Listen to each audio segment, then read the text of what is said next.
Les agradezco mucho la invitación a este coloquio y a todos ustedes su presencia, porque si hay algo que desde los tiempos de la revista Vuelta a mí me ha importado, igual que a Octavio Paz le importó siempre, fue que hubiese un diálogo entre las dos grandes tradiciones de Occidente, las dos grandes tradiciones vigentes en Occidente, que son el liberalismo y el socialismo. Es lamentable, es extraño y es digno de reflexión que los liberales y los socialistas se hayan enfrentado, que no exista un diálogo desde hace muchas décadas entre los liberales y los socialistas. Son las dos grandes tradiciones de Occidente, repito, las dos grandes tradiciones que están claramente vivas en el impulso original de la Revolución Francesa. ¿Recuerdan ustedes? Igualdad, libertad y fraternidad. El acento en la igualdad y la fraternidad, podríamos decir, es el acento que desde el siglo XIX puso el socialismo. El acento en la libertad lo puso el liberalismo. ¿Cómo, cuándo, por qué se dio el desencuentro entre la tradición liberal y la socialista? ¿Quiénes son los responsables de ese desencuentro? ¿Tiene remedio ese desencuentro? Estas son las reflexiones que yo quisiera presentar a ustedes en esta ocasión. Hay un autor que admiro mucho, que dedicó su vida a la historia de las ideas en Occidente, que fue Isaiah Berlin. Fue un gran liberal, pero al mismo tiempo fue un gran estudioso de la tradición revolucionaria del siglo XIX y del siglo XX. Isaiah Berlin estudió a los grandes clásicos del liberalismo, por ejemplo a John Stuart Mill, pero también estudió con particular pasión a lo que él llamó los pensadores rusos. Y entre todos los pensadores rusos había uno que arrebató su atención y su pasión, que se llamó Alexander Herzen. Yo les sugiero a ustedes que vean, que compren en el Fondo de Cultura Económica un librito que se llama Pensadores Rusos, precisamente. Y allí, ese libro de Isaiah Berlin tiene un ensayo sobre Alexander Herzen. Este era un gran revolucionario ruso del siglo XIX, un enemigo del zar, del zarismo, fue perseguido, vivió en el exilio en Europa y en París, vivió la revolución de 1848 en París y terminó su vida en el exilio en Londres, a donde compartía y conocía muy bien a Karl Marx, y fue editor de grandes periódicos de crítica al zarismo desde Londres. Alexander Herzen. Este hombre era socialista, pero era libertario. Creía en la libertad, mejor dicho, la libertad. Es un hombre que inventó la frase: la historia no tiene libreto. La historia la hacemos todos desde la libertad, desde las opciones de nuestra libertad. Este es el emblema, Alexander Herzen, que para Isaiah Berlin representa la posibilidad de que en una sola persona haya un hombre que ama la libertad y ama la justicia social. Sí puede haber una convergencia y un diálogo creativo entre los liberales y los socialistas. Se diría que ese diálogo lo rompió Marx o lo rompió Bakunin, y fíjense ustedes que según Isaiah Berlin no es verdad, porque quien lee los escritos de Karl Marx de los años 50, por ejemplo, 40 y 50, sobre todo uno que se titula El 18 Brumario de Luis Napoleón Bonaparte, hagan ustedes de cuenta que estamos frente al escritor más imaginativa y creativamente crítico desde la libertad. Él escribe en contra de Luis Napoleón Bonaparte como podríamos criticar ahora el Estado burocrático soviético o el Estado burocrático cubano o el Estado burocrático de un militar populista o el Estado militar de los argentinos genocidas del siglo XX. Es una crítica desde la libertad contra cualquier Estado burocrático. Y esa la escribió Marx. Entonces, ¿de dónde viene la separación, el desencuentro en Occidente de la tradición liberal y la tradición socialista? Bueno, yo creo que lo que viene, de dónde viene la manzana de la discordia, fue la revolución bolchevique. Porque Lenin y desde luego Stalin, mucho más claramente, pero Lenin también, ya no caben en absoluto hablar allí de libertad. Porque lo que creó la revolución bolchevique, que a todos nos emocionó, y por lo menos a mi generación, enamoró la revolución bolchevique. Digo, yo le puse a mi hijo León por León Trotsky. Y cómo no estar, digamos, cautivados por la imagen de León Trotsky. Quiero decir que también se lo puse por León Felipe, el poeta León Felipe. Mita y mita. Pero León Trotsky murió en México. León Trotsky era perseguido por Stalin. León Trotsky era un profeta desarmado. Hay una nobleza en León Trotsky. Pero quienes ganaron en la Unión Soviética fueron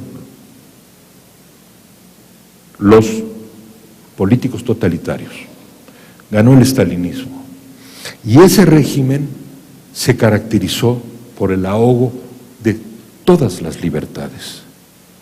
Ahí no hubo la más mínima posibilidad de la libertad sindical, de movimiento, de protesta, de opinión, de creencia, de nada. Allí sí era imposible la convergencia entre el liberalismo y el socialismo.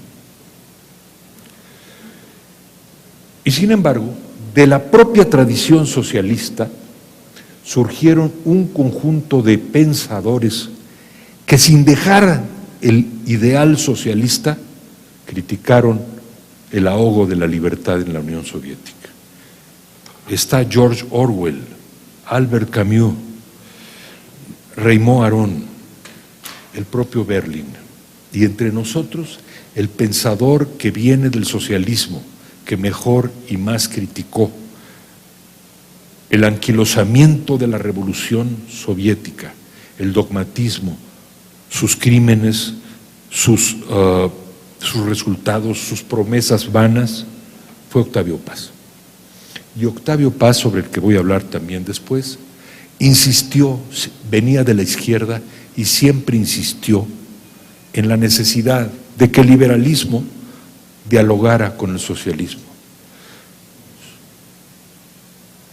En toda la vida de Octavio Paz, desde que regresó a México en 1976 hasta su muerte en 98, hubiera soñado con un encuentro como este. Nunca una organización de izquierda invitó a Octavio Paz a debatir o a dialogar. El único, y me consta, la única excepción fue cuando Roger Bartra, en ese entonces miembro del Partido Comunista, invitó a Octavio Paz al Instituto de Investigaciones Sociales de la UNAM a que dialogara con ellos sobre el tema de la libertad y el marxismo. Y créanme ustedes que fue una reunión extraordinaria, en la cual Paz llegó muy emocionado. Recordemos que había sido marxista en su juventud y por muchos años, porque siempre se sintió socialista. Y sin embargo, nunca hubo una organización de izquierda socialista que lo llamara, que lo acogiera, que quisiera dialogar con él. He hablado de la tradición socialista y la liberal en el mundo. Ahora voy a referirme a la tradición liberal y socialista en la tradición hispana, España e Iberoamérica. No sé si ustedes sepan que la palabra liberal nació en España. Es un invento de la historia española. Nació en 1808, no como adjetivo, porque claro, en el Quijote está la palabra liberal como adjetivo, por ejemplo, y el Quijote le dice a Sancho, creo que es muy liberal tu propuesta, que quiere decir, es muy generosa tu propuesta.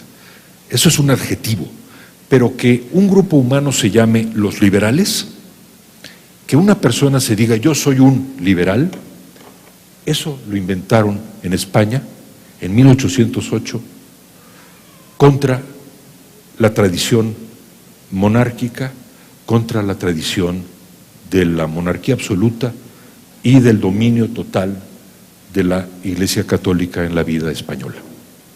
Los liberales, la palabra, noble palabra liberal que recorre todo el siglo XIX de España.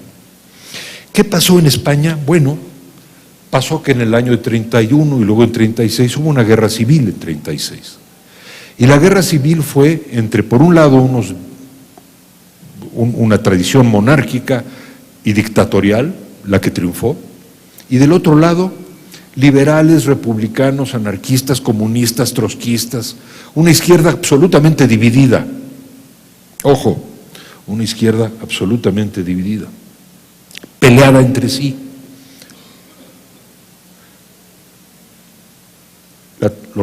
La República Española se derrumbó, triunfó Franco, España entró en una larga noche de 30 años de dictadura, y cuando amaneció de nuevo políticamente para España en 1977, la tradición socialista tuvo el buen sentido de olvidarse de los dogmas de la dictadura del proletariado y de entrar en la democracia que está ligada a la tradición liberal. Entonces, España nos dio un buen ejemplo a México cuando México ni siquiera soñaba con la democracia. España transitó a la democracia en 1977 a partir de una dictadura que duró muchísimos años. En América Latina hay una gran tradición liberal del siglo XIX y luego también una tradición socialista importante en el siglo XX. ¿Por qué los liberales y los socialistas en América Latina dejaron de entenderse, dejaron de hablar, de debatir, de dialogar? Bueno, si en Europa la manzana de la discordia fue la Revolución Rusa, en América Latina la manzana de la discordia fue la Revolución Cubana. Es natural, en el momento inicial de la Revolución Cubana, salvo algunos reaccionarios irreductibles, todos los liberales, todos los socialistas estaban con la Revolución Cubana. Era la revolución de Martí, era la revolución adversaria del arrogante imperialismo americano. Era la revolución que quería una república independiente, autónoma, con justicia social. Pero no era una revolución leninista. Se convirtió en una revolución social con características que a cualquier liberal tenían que preocuparle.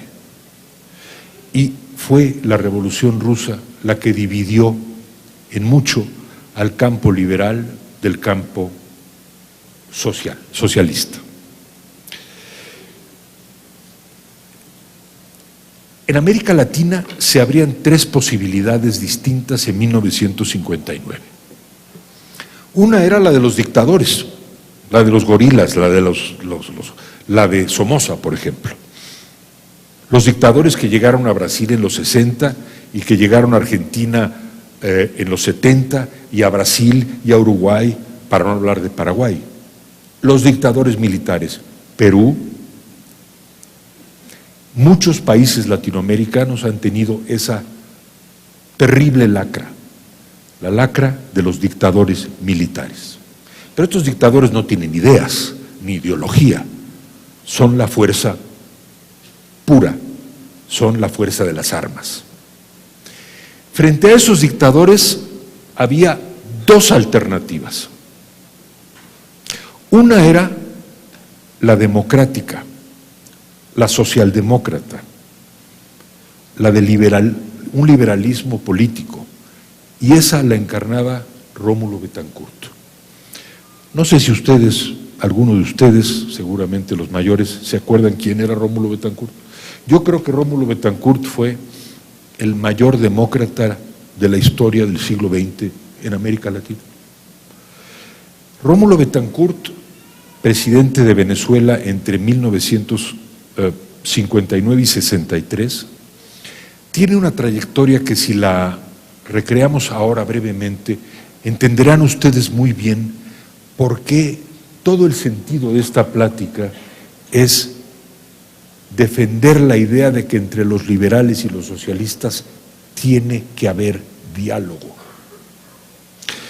Betancourt empezó su vida como un comunista marxista, un estudiante opuesto al dictador de Venezuela, Juan Vicente Gómez, que se había quedado en el poder más tiempo que Porfirio Díaz. Y por cierto, era más sanguinario, mucho más sanguinario que Porfirio Díaz. Salió al exilio y se fue, no a la URSS, se fue a Costa Rica y a Chile, dos países con gran tradición democrática y republicana. Y entonces Betancourt entendió que la salida para un pensamiento socialista en América Latina era por la vía de la democracia. Fundó Acción Democrática, redactó la Constitución, o ayudó a redactar, o fue el alma de la Constitución venezolana, y finalmente, para hacer el cuento breve, llegó al poder en 1959, 4 años gobernó, y pudiendo haber regresado y haberse reelecto, no de manera inmediata, nunca se reeligió. Murió en 1981, que fue el padre de la democracia en Venezuela. Durante su gobierno no hubo corrupción, no hubo mal uso de la gran riqueza petrolera. Fue una época dorada de la vida democrática y libre de ese país. Y frente a, naturalmente, además de los dictadores militares y además del modelo de Rómulo Betancourt, pues cuando menos había otros dos modelos, ¿no? Uno era el PRI mexicano, que era la presidencia imperial, que era una especie de Porfirio Díaz, pero colectivo, que se reelegía a sí mismo cada 6 años, y frente al cual los liberales mexicanos y los socialistas mexicanos dimos una batalla hasta el último minuto. Ahora ha vuelto el poder el PRI, y hay que vigilar que la tentación imperial del PRI no vuelva a ganarles, como probablemente están queriendo que les gane. Pero no por una casualidad dimos la pelea que dimos por 30 años en contra de la famosa dictadura perfecta, como la llamó Vargas Llosa. Entonces, segunda conclusión: si en el Occidente y en Europa hubo diálogo entre la tradición liberal y la socialista,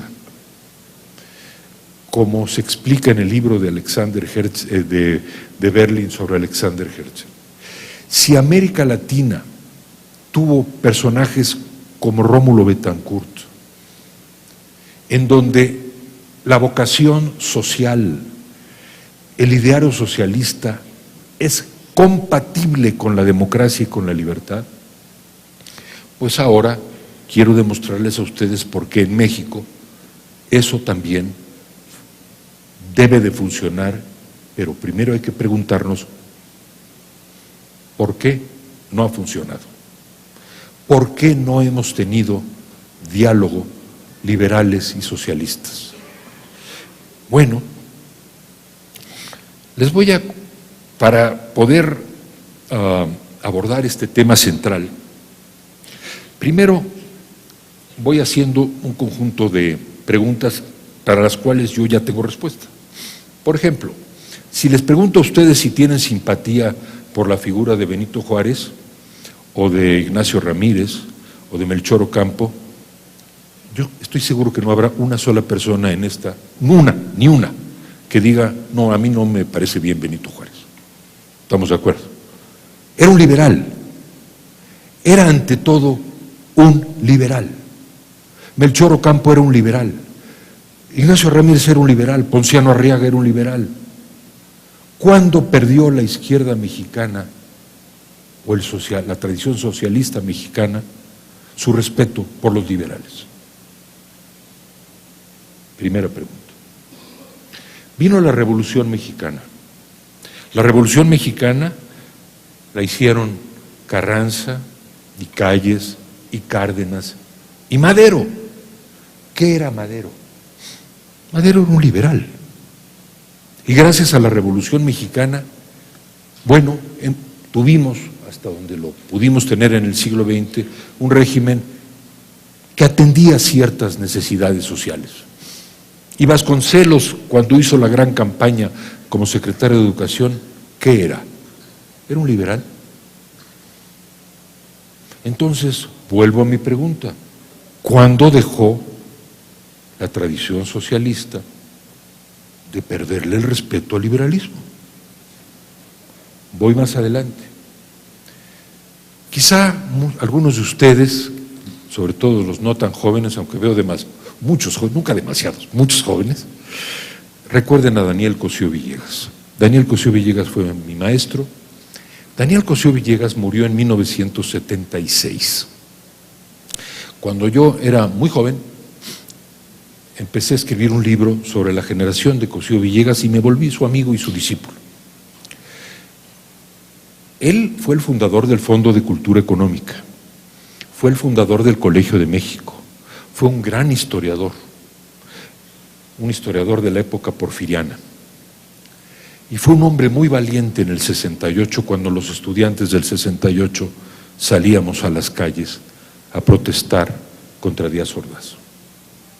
Yo era entonces consejero por ingeniería en 68 y ahí estuve en las calles del 68 y presencié con mis propios ojos ese capítulo, esa repetición del 68 más pequeño, pero igualmente horrible, que fue el Jueves de Corpus. Eso lo vi directamente. Bueno, Daniel Cosío Villegas, igual que Benito Juárez, igual que Carranza, igual que Vasconcelos, ¿qué era? Era un liberal, un liberal. Y cuando murió en 1976, todo el espectro político de México le rindió homenaje. ¿Cuándo dejó la izquierda de tener diálogo con los liberales? Cuando Daniel Cosío Villegas, yo lo vi en 1970, en septiembre, recuerdo muy bien, en el momento en que Salvador Allende triunfó en las elecciones de Chile. Y yo llegué feliz y le dije, don Daniel, pues estamos de plácemes, ¿no? Yo tenía 22 años. Y don Daniel me dijo, usted estará de plácemes, yo no estoy de plácemes. Cualquier liberal tiene que ver con mucha reserva el triunfo de Salvador Allende. Él no dudaba, entonces, ¿por qué pensaba eso Cosío Villegas? ¿Por qué era un reaccionario? ¿Por qué era de derecha? Claro que no. Les voy a decir por qué pensaba eso. Esto es lo que escribió Daniel Cosío Villegas en noviembre de 1970. Allende sacó un poco menos del 36% de los votos emitidos. Resulta pues insostenible la idea de que recibió un mandato popular. Sobre don Salvador pesa la inmensa responsabilidad de encontrar un ritmo, una profundidad y una generalidad de cambio que satisfaga de inmediato al 64% de la ciudadanía, la que votó por él, más el 28% que votó por Radomiro Tomic, y eventualmente a toda ella. De ir más deprisa o más a fondo, puede precipitar una guerra civil. Si sale bien de ella, adiós democracia. Si sale mal, desencadenará una ola reaccionaria que hará retroceder a Chile 100 años. Reflexionen ustedes sobre el párrafo que acabo de leer. ¿Ese es el párrafo de un reaccionario? ¿Ese es el párrafo de un hombre de derechas? No, es el párrafo de un demócrata y de un liberal, que analiza la situación y dice, hay que ir con tiento, hay que ir con cuidado, porque no es el 51% el que tiene, es el 36% el que tiene Allende. Porque se da cuenta que la democracia es un sistema que tiene que ver con el diálogo, el debate, la negociación y el acuerdo, que no puede imponer el 51% del voto, no puede imponer sobre el 49%. Puede pasar las leyes, pero tiene que darle sus derechos y su voz a las minorías. Tiene que ser un debate y un diálogo. Bueno, don Daniel Cosío Villegas murió en 1976 con el mayor respeto. Él había criticado a la Iglesia, al PAN, había criticado desde luego a los generales, a los dictadores, y fue un crítico voraz del PRI, un crítico terrible del PRI, terrible. Fue un crítico de Echeverría y de Díaz Ordaz. Escribió el libro más crítico de Echeverría imaginable y lo escribió a los 74 años y se llamó El estilo personal de gobernar, que le sacó roncha urticaria y casi le da un desmayo a Echeverría. Todavía se acuerda de eso, si es que de algo se acuerda. ¿Qué era Cosío Villegas? Era un liberal. No tenía nada que ver con las fuerzas de la, entre comillas, derecha, ni con los grandes intereses de Estados Unidos, porque era muy crítico de Estados Unidos. Era un liberal con un ideario nacionalista que no era socialista. Se había opuesto al marxismo, se había opuesto a la URSS, se había opuesto al fascismo, se había opuesto al nazismo. Un liberal. Cosío Villegas tuvo la suerte de morir, dos suertes.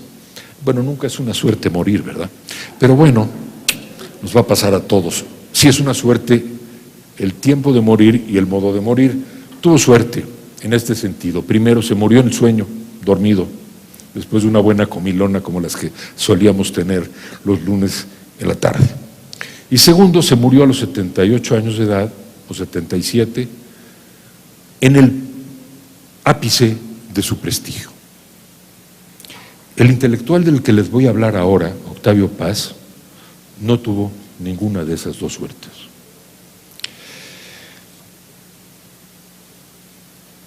En un libro que acabo de publicar, que llamé El poeta y la revolución, es la biografía de Octavio Paz. Recojo la vida de él. No voy a contarles la vida de Octavio Paz, pero baste decir que este es un hombre que peleó o que estuvo en la Guerra Civil Española, que conocía a Marx mejor que los mejores marxistas o exmarxistas de esta reunión, que era un socialista de verdad, en serio, que se había leído a los clásicos rusos de verdad, y no a los comentaristas solamente, no nada más a Plejánov, ¿no? No, se había leído a Marx y a Lenin, además se lo sabía, pero perfecto, aquí, el Estado y la Revolución. Octavio Paz seguía hablando de sí mismo como socialista al final de su vida. Siempre habló de sí mismo como un socialista. El mayor pecado de la izquierda mexicana fue nunca dialogar con Octavio Paz. Octavio Paz criticó a la URSS, criticó a Cuba, criticó a los dictadores militares. Quiero decirles a ustedes que la revista Vuelta, de la que él era director y yo secretario de redacción, se prohibió en Argentina y en Chile, porque yo fui a Argentina y a Chile, en 1979 hice un reportaje, no les gustó a los asesinos genocidas esos, prohibieron la revista.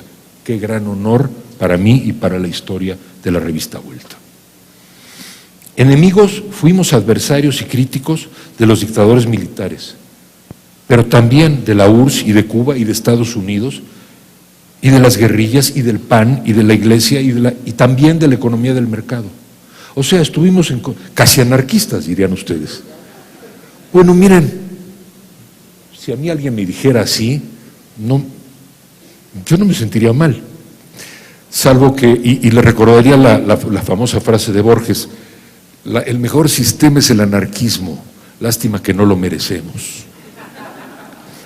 Pero bueno, lo más cercano al anarquismo es el liberalismo.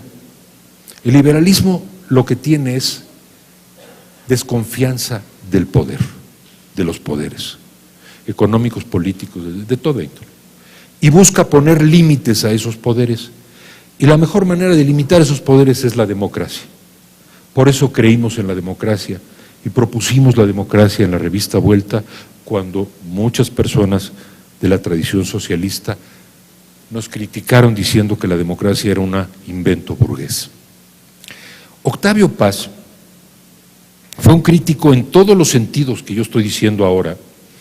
Propusimos la democracia, que finalmente, al poco tiempo, el embrión del PRD está en los años 80, cuando empieza la corriente del PRI, de muchos lados, ¿no? Pero la corriente del PRI por parte de Cuauhtémoc Cárdenas, no les tengo que decir la historia a ustedes, la conocen perfecto, entre otras cosas porque ustedes son esta historia, pero es la convergencia entre la corriente que se desprende del PRI, si entiendo bien, y otros partidos que vienen del Partido Comunista y del PSUM y del gran partido de mi maestro, el ingeniero Eberto Castillo, ¿no? Que siempre quise y que creo que me quiso bien, del PMT. Entonces, estas tradiciones se juntan en el PRD, que va a cumplir 25 años y que espero que llegue con mucha fortaleza, pero sobre todo con una actitud renovada de espíritu de diálogo y de conversar con las tradiciones que son de ustedes mismos, pero que les han volteado por muchos años la espalda, como es la tradición liberal. Se perdieron la posibilidad de hablar con Octavio Paz. Lo siento mucho, ahora solo les queda leerlo, que está muy bien, pero hubiera sido bonito, además de leerlo, hablar con él. Créanme que era muy ilustrativo y muy enriquecedor. ¿Qué hizo la izquierda mexicana con Octavio Paz, cuando Octavio Paz propuso la democracia para América Central? Bueno, quemó su efigie en Reforma, lo insultó, lo llenó de insultos. Se puede compilar un libro entero, un libro, con los insultos que recibió Octavio Paz. Y claro, el linchamiento consistía en decirle, es un hombre de derecha. Cuando en México se usa la palabra de derecha, lo que se hace es renunciar a pensar. Cuando alguien le decía a Octavio Paz, es un viejo de derecha, esa persona que dice eso se está sepultando como persona racional, se está anulando en su racionalidad. Lo que está haciendo es, bueno, algo un poquito menos procaz que un escupitajo, pero más o menos, porque no es nada decirle a alguien, es un insulto simplemente. es una descalificación. Nada menos que al hombre que había escrito, no sé, 30, 40, yo no sé qué libros, cuántos y qué libros esenciales de la historia mexicana escribió Octavio Paz, a este hombre se le respondía descalificándolo de ese modo.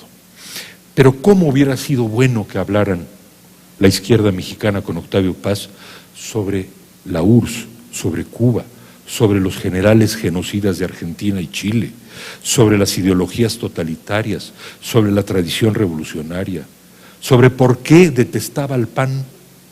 A él le parecía que el PAN no tenía remedio porque era, y a lo mejor tenía razón, era, digamos, pues podía tener personas como Gómez Morín muy respetables, pero era fascista y reaccionario de manera, digamos, esencial.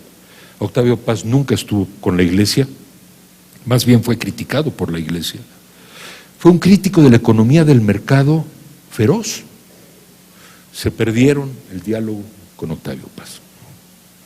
Bueno, yo creo que el diálogo, ¿dónde estamos hoy? Vamos a revisar ahora la situación actual.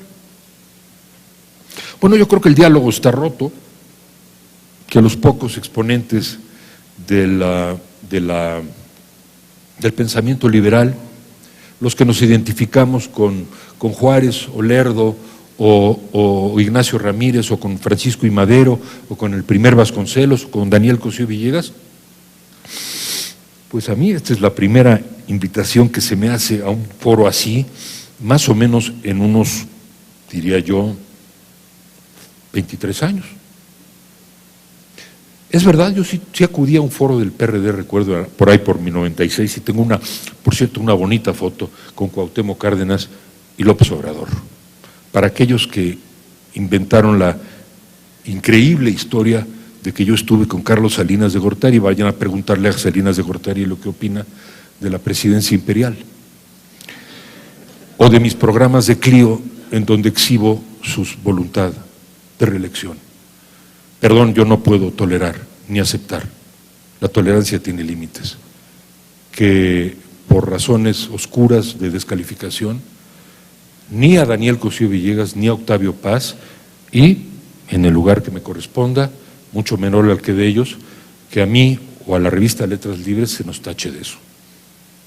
Porque luchamos envuelta denodadamente y porque Octavio Paz murió en el 98, y en el 98 ya estaba Cuauhtémoc Cárdenas gobernando el Distrito Federal. Entonces, no es el México de Salinas, ni el de Echeverría, ni el de López Portillo. Cuando salir a la calle significaba riesgos de muerte. Entonces, el diálogo está roto. Por un lado es cierto, ha habido corrimientos de la izquierda, de la tradición socialista, por ejemplo, el caso más noble y más notable me parece el de José Woldenberg, ¿no? Habiendo sido un líder universitario y un hombre que cree en el socialismo y sigue creyendo, hombre, ¿quién ha sido uno de los grandes protagonistas de la democracia mexicana? Y como José Woldenberg están varias personas, varios de ustedes, y yo celebro ese acercamiento. Pero hay que decir que en términos generales sigue habiendo intolerancia, dogmatismo y un espíritu inquisitorial en la izquierda, en grupos de esa tradición socialista, para los cuales ser liberal es igual que ser conservador.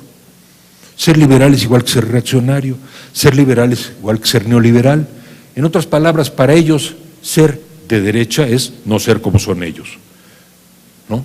Entonces esto es más o menos quiere decir lo siguiente: todo el mundo que no sea como yo es de derecha y yo soy de izquierda. ¿Qué quiere decir ser de izquierda? Yo tengo superioridad moral y todos ustedes son unas basofias. Bueno, no podemos permitir eso. Es un fundamento imposible para dialogar. Yo no puedo dialogar con alguien que me diga, mira, yo creo que tú eres moralmente un ser despreciable, pero te invito a tomar un café. No, perdóname, yo no acepto un café de una persona que no acepta mi humanidad. Yo te acepto un café siempre, y yo puedo tener todas las diferencias que tú quieras, pero vamos a discutir en términos de respeto humano. Tú vas a escuchar mis ideas y yo escucharé las tuyas. Ten la disposición de escucharme y a lo mejor cambias de opinión. Y yo te escucharé con mucho gusto y a lo mejor cambio la mía. Y seguramente cambiamos un poco nada más unos y otros, pero esa sola disposición, ese café en esos términos es aceptable. Pero tenemos literalmente que desterrar del idioma o del trato el referirnos unos a otros con términos de descalificación moral e intelectual. Cuando la tradición socialista mexicana tachó a Octavio Paz de ser un hombre de derecha y reaccionario, el daño que le hizo no fue a Octavio Paz, fue a sí misma, porque se impidió, se cercenó la posibilidad de tener el mejor de los interlocutores. Ustedes tienen frente a sí a un hombre, por ejemplo, que nunca va a discutir con ustedes en persona porque nadie lo ha visto nunca, solamente podemos leerlo, nadie lo ha visto nunca, que es Gabriel Said, que es para mí el intelectual más importante de México. Gabriel Said escribió un libro llamado El progreso improductivo. La izquierda necesita, vamos a decir, la tradición socialista necesita nuevas ideas económicas. Ahí está el progreso improductivo. Ahí están los libros de Gabriel Said. Pueden ustedes dialogar con esos libros. Y hay muchos pensadores y personas liberales, identificados con la tradición liberal, que tienen la disposición de tender puentes y hablar.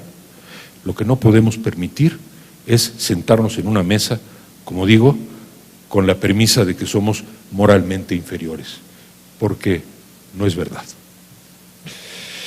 Finalmente, quiero decir que nosotros, hablo de mí, hablo de la revista Letras Libres, creemos en las libertades políticas plenas de expresión y de protesta, en México, en Cuba, en Venezuela, en Ucrania, en Rusia y en Estados Unidos. Creemos en la libertad de creencia, de expresión, de credo. Creemos en la democracia. Creemos en las libertades civiles plenas, de tránsito, de contratación. Creemos en las libertades sociales plenas y morales. Por ejemplo, la libertad de género, la libertad sexual. No creemos en la libertad de mercado absoluta. No creemos en la supremacía de la raza y la religión y la ideología. ¿En dónde está en lo que acabo de leer un perfil de derecha? Por otro lado, creemos en el socialismo en el sentido de que tiene que haber un Estado eficaz, responsable en aspectos de salud, educación, seguridad y obra pública. Nunca Octavio Paz se refirió al Estado mexicano como un Estado que tenga que ser mínimo. Al contrario, le llamó, recuerden, el ogro filantrópico. Ogro, sí, pero filantrópico, ¿eh? O sea, educación, seguridad, salud, obras públicas. Yo hago votos porque la izquierda, llamémosle así, cuando yo uso la palabra la izquierda, la utilizo en términos descriptivos. Hablo de la tradición socialista. Yo nunca usaría la palabra eres de izquierda más que como un elogio. Al revés de adversarios bajos que utilizan la palabra liberal diciendo, de modo que a mí me honra estar aquí, hablando con una izquierda que quiere escuchar. Y nunca aceptaría que se me dijera, hombre, para ser de derecha, habla bonito.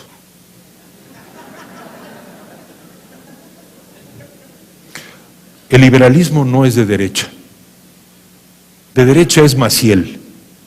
De derecha es el Partido Republicano Americano. Digámoslo coloquialmente, no me frieguen. Entonces,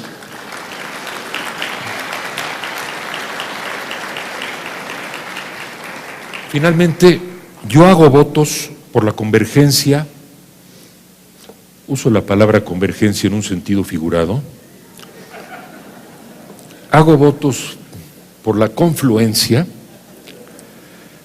de la tradición liberal y la tradición social de México, porque son las dos grandes tradiciones de México, la cardenista y la juarista.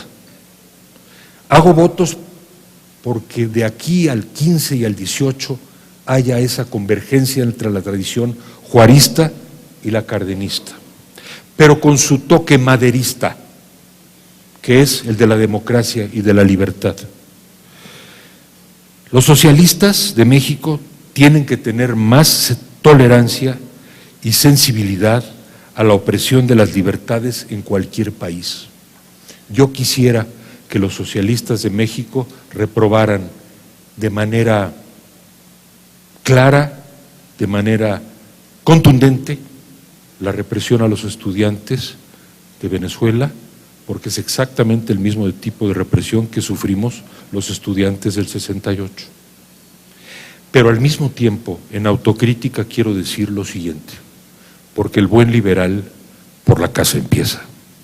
Los liberales necesitamos más sensibilidad a la desigualdad, más sensibilidad a la injusticia y más sensibilidad a la pobreza. Entonces, hay una tarea para los socialistas mexicanos. Vuélvanse más sensibles a la opresión y condénela donde quiera que aparezca. Y hay una tarea para los liberales, para nosotros los liberales, la de volvernos más sensibles a la desigualdad y a la pobreza. Sin un reencuentro de la izquierda mexicana con el liberalismo, sin un reencuentro de la tradición socialista con la liberal, no habrá la alternancia que falta en este país, la alternancia por la izquierda. Pero para que esa alternancia llegue, no veo cómo puede llegar si no existe un diálogo fructífero, franco, respetuoso, lleno de respeto, lleno de tolerancia frente a la tradición, a la noble tradición liberal de México. Muchas gracias.